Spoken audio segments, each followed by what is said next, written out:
Domingo 29 de mayo de 2022, Ascensión del Señor. Fue llevado al cielo. Ya ha quedado atrás la Semana Santa.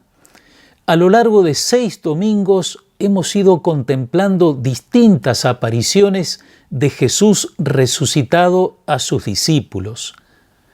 Ahora nos toca presenciar una separación, una despedida con la que concluye el Evangelio de Lucas.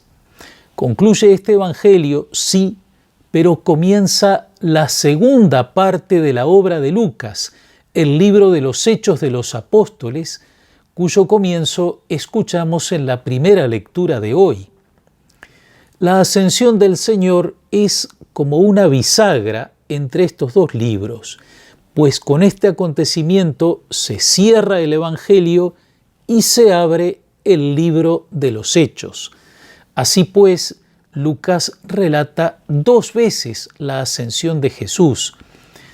Vamos a detenernos hoy en el relato que nos presenta el Evangelio, que es una narración más breve, pero donde cada frase nos evoca distintos episodios de la vida y las enseñanzas de Jesús que el mismo evangelista nos ha comunicado. Nuestro pasaje de hoy comienza con un breve discurso de Jesús. Así está escrito: el Mesías debía sufrir y resucitar de entre los muertos al tercer día. Jesús hace referencia a su muerte y resurrección, es decir, a su Pascua, su paso de la muerte a la vida, acontecimiento que está en el centro de nuestra fe. Pero Jesús ha comenzado diciendo: así está escrito. Lo que ha sucedido con él, especialmente lo primero, su pasión, su sufrimiento, no ha sido un mero capricho de los hombres, un accidente inesperado, porque la cruz de Jesús era, como nos dice San Pablo, escándalo para los judíos y locura para los paganos. El mismo Jesús resucitado, en una de las apariciones que nos narra Lucas, tomó su tiempo para explicar a 2 decepcionados discípulos que el Mesías, el Salvador, debía pasar por la cruz. Hombres duros de entendimiento, ¿cómo les cuesta creer todo lo que anunciaron los profetas? ¿No era necesario que el Mesías soportara esos sufrimientos para entrar en su gloria? Y comenzando por Moisés y continuando por los profetas, les explicó en todas las Escrituras lo que se refería a él. Todo aquello que estaba escrito en los libros sagrados estaba preparando y anunciando el plan de salvación que Dios quería realizar por medio de su Hijo. Ahora todo se ha cumplido y por eso Jesús continúa indicando a los discípulos la misión que ellos van a tener. Y comenzando por Jerusalén, en su nombre debía predicarse a todas las naciones la conversión para el perdón de los pecados. Ustedes son testigos de todo esto. Comenzando por Jerusalén, porque es allí donde han tenido lugar los sucesos. En el Evangelio de Lucas, por otra parte, todo llega o parte de Jerusalén, ciudad de Dios, de modo que de allí también tendrá que salir el anuncio de la salvación, llamando a la conversión, al cambio de vida para recibir el perdón de los pecados. Jesús finaliza su breve discurso con una promesa, una importante promesa. Los discípulos tienen por delante una misión difícil y Jesús ya no va a estar con ellos, pero no los dejará solos. Y yo les enviaré lo que mi Padre les ha prometido. Permanezcan en la ciudad hasta que sean revestidos con la fuerza que viene de lo alto. La promesa del Padre, la fuerza que viene de lo alto a la que se refiere Jesús, es el Espíritu Santo que descenderá sobre ellos en el acontecimiento que recordaremos el próximo domingo, Pentecostés. Con esa promesa se cierran las palabras de Jesús. Sin embargo, no termina allí la comunicación con los discípulos. Falta un gesto al cual, a mi parecer, cada vez le descubrimos y le reconocemos más su valor, y por eso lo pedimos para nosotros y para los demás. Después Jesús los llevó hasta las proximidades de Betania y elevando sus manos los bendijo. Mientras los bendecía, se separó de ellos y fue llevado al cielo. Jesús bendijo a sus discípulos. Ese es, dentro del marco de estas apariciones, su último gesto hacia ellos, el gesto con el que se despide, gesto que se prolonga mientras se produce la separación. La bendición que se inicia en la tierra continúa desde el cielo. Jesús, entrando en su gloria para sentarse a la derecha del Padre, sigue bendiciendo a sus discípulos. En Israel, la bendición era una prerrogativa del sacerdote.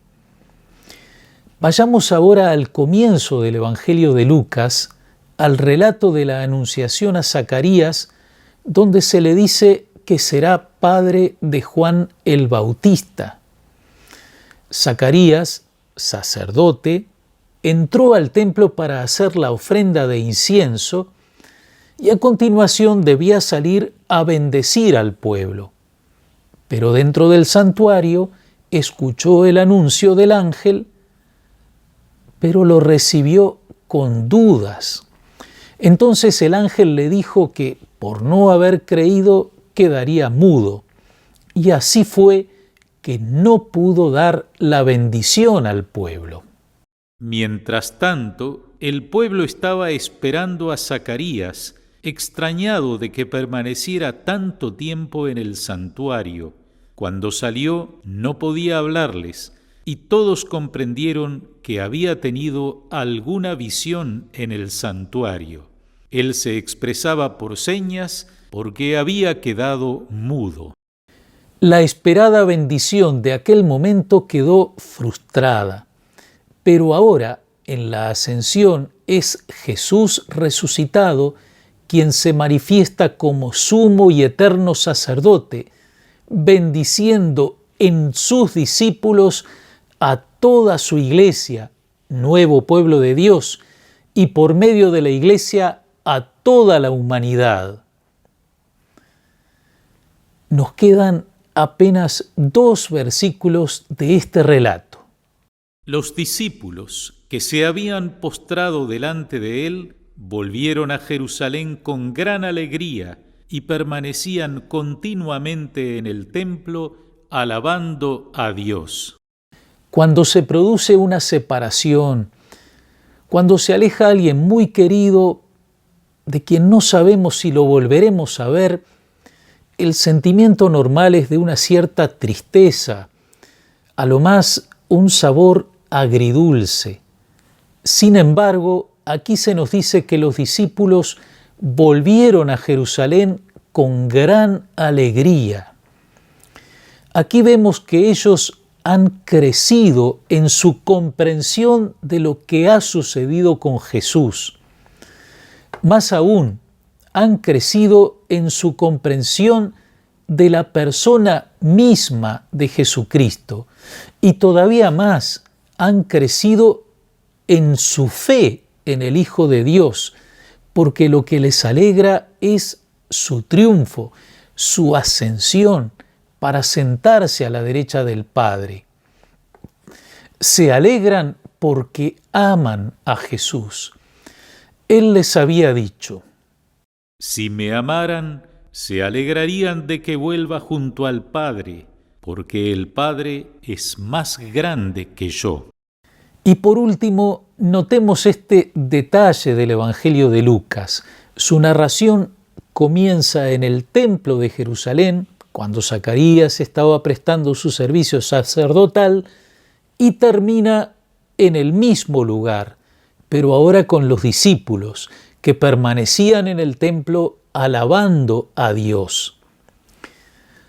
Recibamos este final como una invitación a continuar frecuentando la Eucaristía en nuestras parroquias y capillas, encontrándonos allí cada domingo con Jesús resucitado, que se hace presente en medio de su comunidad para darnos su palabra, su pan de vida y su bendición.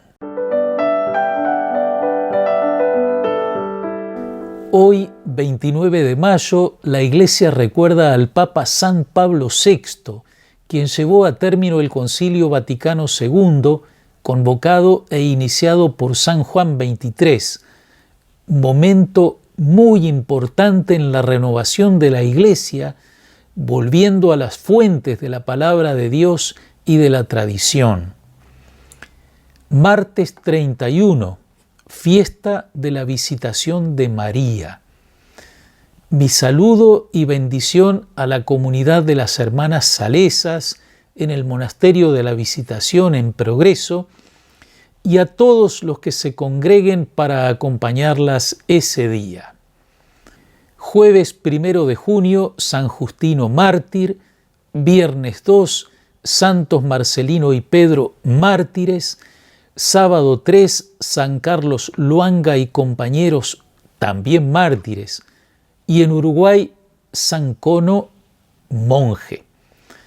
Y ya estamos en la víspera de Pentecostés. Gracias, amigas y amigos, por su atención. Que los bendiga Dios Todopoderoso, Padre, Hijo y Espíritu Santo. Amén.